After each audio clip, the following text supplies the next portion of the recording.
Bonjour et bienvenue à tous. Au cœur des arcanes du pouvoir russe, un nom émerge souvent, entouré de mystères et d'intrigues. Evgueni Viktorovitch Prigojine. Connu à la fois comme le chef de Poutine et comme le cerveau présumé derrière l'énigmatique groupe Wagner, Prigojine a longtemps été une figure insaisissable dans le grand jeu géopolitique. Sa réputation, faite de rumeurs, de secrets et d'opérations cachées, a alimenté de nombreuses spéculations. Et désormais, la mort soudaine de ce personnage énigmatique dans un crash aéronautique n'a fait qu'ajouter une autre couche à son aura mystérieuse. Mais qui était vraiment Evgueni Prigojine? Et comment sa vie tumultueuse a-t-elle conduit à ce crash mystérieux qui a scellé son destin? C'est ce que nous allons découvrir aujourd'hui. Vous êtes prêts? Alors on commence. Dans les rues pittoresques de Saint-Pétersbourg, bien loin de l'agitation de la politique internationale, Evgueni Prigojine grandissait en tant que jeune garçon aux aspirations semblables à celles de nombreux autres enfants de son âge. Né en 1961, sa jeunesse s'est déroulée dans le contexte de la Russie soviétique, un paysage complexe marqué par des défis politiques, sociaux et économiques. Bien que les détails de sa vie de jeune homme restent fragmentaires, ceux qui l'ont côtoyé de près décrivent un individu débordant d'ambition. Ils se souviennent d'une personnalité dotée d'une curiosité hors du commun et d'un instinct naturel pour naviguer habilement à travers les défis qui se présentaient à lui. Ainsi, au cœur de la vibrante Saint-Pétersbourg, façonnée par les enjeux de la Russie soviétique, la vie de Prigojine semblait initialement sans histoire. Toutefois, la trajectoire du jeune homme prend un tournant inattendu. En novembre 1979, tout bascule. À seulement 18 ans, le jeune Evgueni est attrapé la main dans le sac, littéralement. Il est condamné à la prison avec sursis pour vol. C'était peut-être un signe précoce de son audace, ou peut-être simplement une erreur de jeunesse. Cependant, cette tendance ne s'arrête pas là. En 1981, l'histoire se répète, mais cette fois avec des conséquences plus sévères. Avec un groupe de complices, Prigojine est impliqué dans une série de cambriolages dans des quartiers huppés de Saint-Pétersbourg. La justice est sans pitié. 12 ans de prison pour brigandage et escroquerie. Derrière les barreaux, Prigojine a sans doute eu le temps de réfléchir à ses choix. Et lorsque la porte de sa cellule s'est ouverte en 1990, une nouvelle Russie l'attendait. Une Russie où les opportunités étaient à portée de main pour ceux qui savaient les saisir. C'est donc dans les années 90, au lendemain de la chute de l'Union soviétique, que Prigojine commence à émerger comme une figure imposante dans le paysage entrepreneurial russe. Avec une Russie en pleine transformation, il ne manque pas d'identifier et d'exploiter les opportunités offertes par cette nouvelle ère capitaliste. Bientôt, il se lance dans diverses entreprises, dont l'une d'elles, dans le secteur de la restauration, se démarque particulièrement. Son flair pour les affaires se manifeste brillamment lorsqu'il ouvre un restaurant de luxe à Saint-Pétersbourg.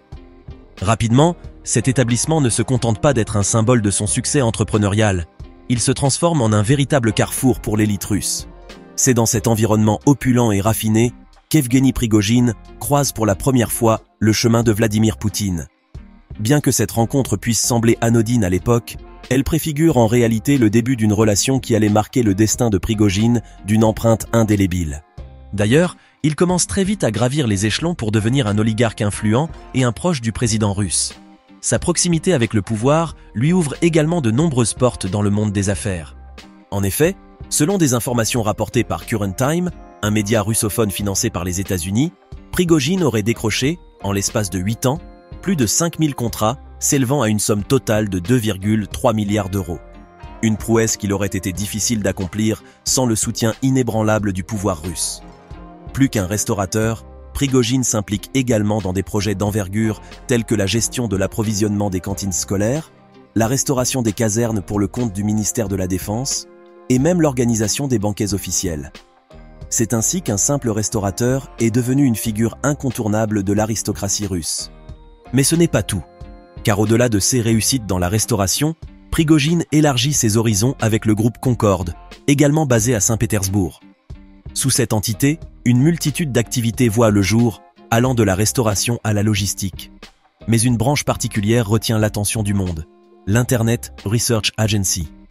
Cette organisation, se consacrant à l'influence en ligne, souligne une fois de plus l'aptitude de Prigojine à saisir les dynamiques changeantes de la société et à capitaliser sur elles.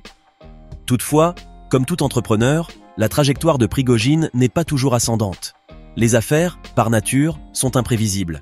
Si certains de ces projets lui confèrent reconnaissance et fortune, d'autres le conduisent dans des périodes plus tumultueuses. Néanmoins, avec une habileté remarquable, il parvient à naviguer entre les écueils, solidifiant sa place parmi les magnats russes du moment. Mais c'est véritablement au début des années 2000 que le vent tourne.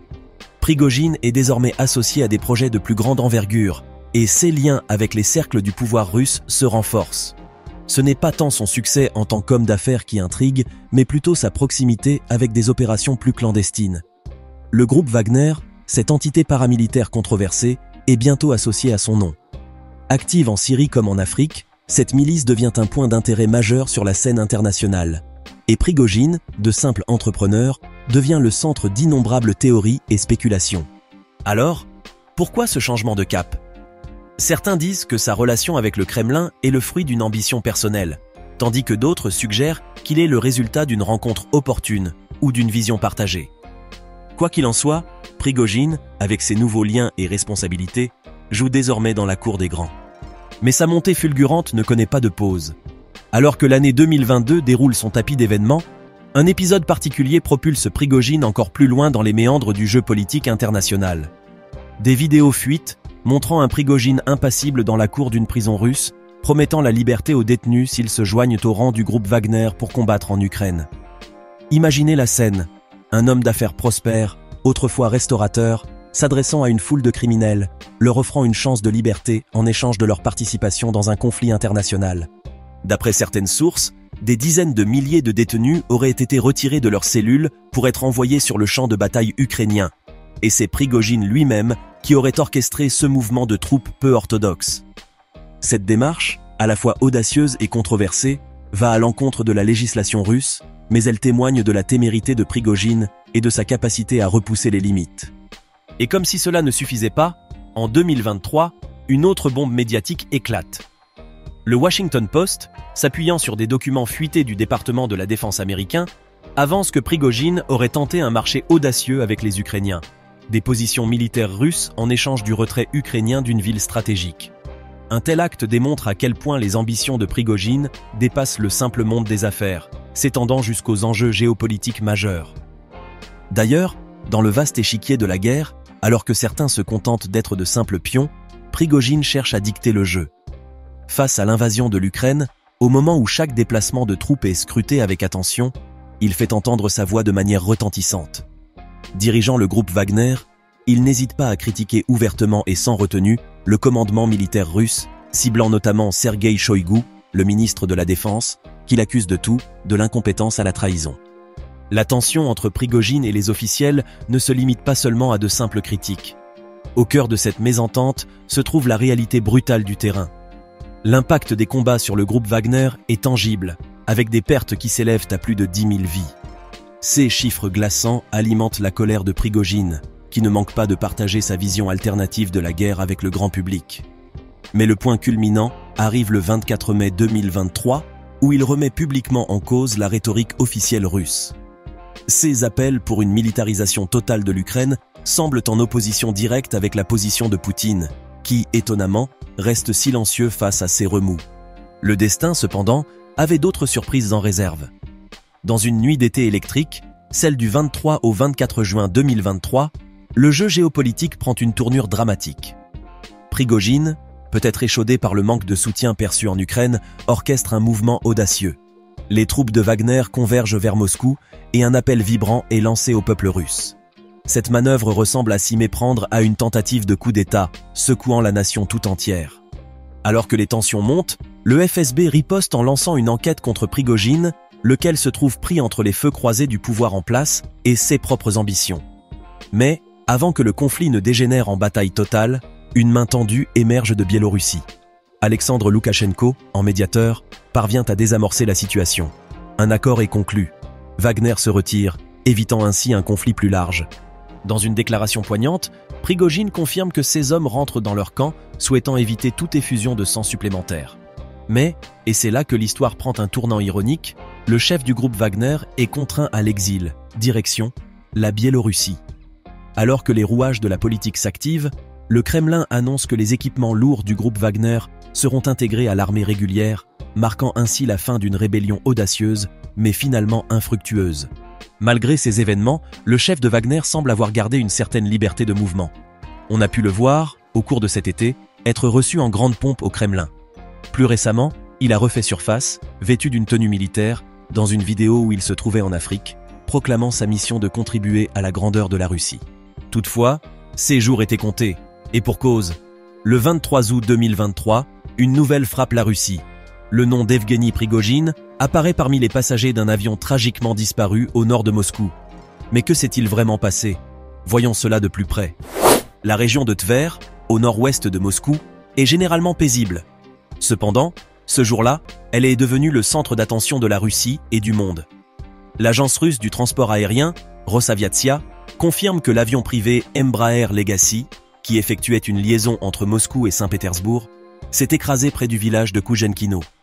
Selon Rosaviatsia, non seulement Evgeny Prigojine était à bord, mais aussi son bras droit, Dimitri Utkin. Les premières informations émanant du ministère russe des situations d'urgence sont sombres. Les 10 personnes à bord, dont 3 membres d'équipage, n'ont pas survécu à ce crash tragique. L'avion opérait sous un permis d'espace aérien dûment délivré, ajoutant un voile de mystère à l'accident. Rapidement, les spéculations politiques s'emparent de la tragédie.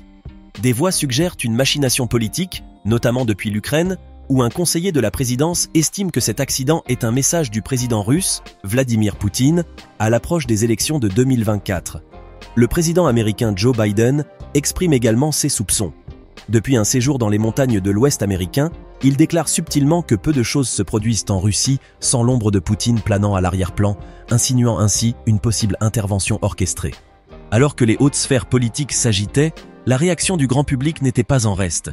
À la suite de l'accident tragique, une vague d'inquiétude et de spéculation a submergé l'espace public. Les réseaux sociaux sont même devenus un brasier de discussion et de débat. Des théories ont ainsi émergé, avec certains pointant du doigt l'intervention potentielle de groupes extérieurs et spéculant sur des motifs cachés derrière ce drame. Dans cette quête de vérité, des images troublantes ont fait leur apparition sur la toile. Plusieurs de ces séquences, dont l'authenticité est encore en débat, semblent provenir de sources proches du groupe Wagner. Elles offrent un spectacle macabre, un terrain jonché de débris en flammes, et, dans une vision quasiment apocalyptique, un avion en chute libre du ciel. L'impact de ces vidéos ne se fait pas attendre. Partagées massivement, elles nourrissent les spéculations et cristallisent l'appétit du public pour des éclaircissements. Face à cette soif de vérité, l'enquête officielle se déploie, cherchant à démêler le réel de la fiction. Mais dans ce contexte de tension croissante, la disparition tragique de Prigojine et de son bras droit rappelle à quel point la scène politique internationale peut être volatile et imprévisible. L'atmosphère est électrique, et tandis que la Russie est sous le feu des projecteurs, c'est un monde en haleine qui espère, attend et exige des réponses claires sur ce tragique événement à Koujenkino. Seul le temps révélera finalement toute la vérité derrière ce voile de mystère.